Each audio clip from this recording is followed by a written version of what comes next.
ভোরের আলো ফোটার আগেই পরপারে পাড়ি জমালেন বাংলার এক উজ্জ্বল নক্ষত্র।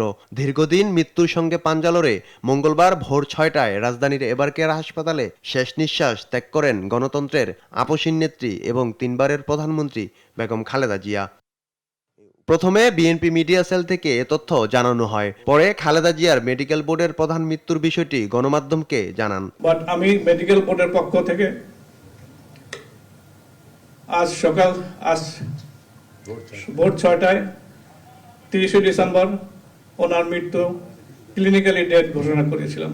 সকাল ৯টায় এবারকেয়ার হাসপাতালে সংবাদ সম্মেলনে আসেন বিএনপি মহাসচিব মির্জা ফখরুল ইসলাম আলমগীর। বলেন, বেগম খালেদা জিয়ার মৃত্যুতে জাতির এ ক্ষতি পূরণ হবার নয়, এতে দেশের সৃষ্টি হলো রাজনৈতিক শূন্যতা। আমাদের জাতির অভিভাবক আমাদেরকে ছেড়ে চলে গেছে।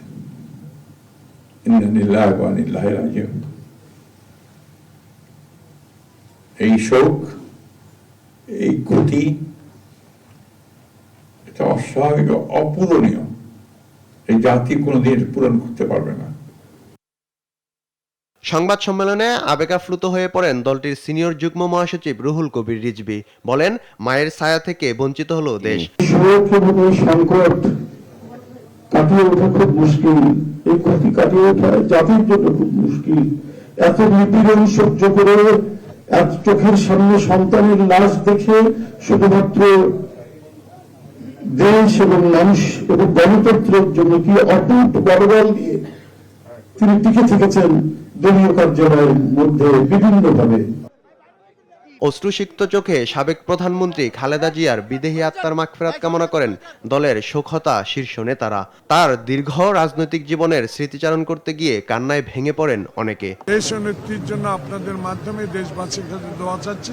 খালেদা জিয়ার মৃত্যুতে শোক জানিয়েছেন রাষ্ট্রপতি মোহাম্মদ শাহাবুদ্দিন এবং প্রধান উপদেষ্টা ডক্টর মোহাম্মদ ইউনুস। দীর্ঘদিন ধরে কিডনি, লিভার সিরোসিস সহ নানা শারীরিক জটিলতায় ভুগছিলেন বেগম খালেদা জিয়া। সবশেষ গেল ২৩ নভেম্বর শারীরিক অবস্থার অবনতি হলে তাকে ভর্তি করা হয় হাসপাতালে। ফেরদৌস রহমান, দেশ টিভি, ঢাকা।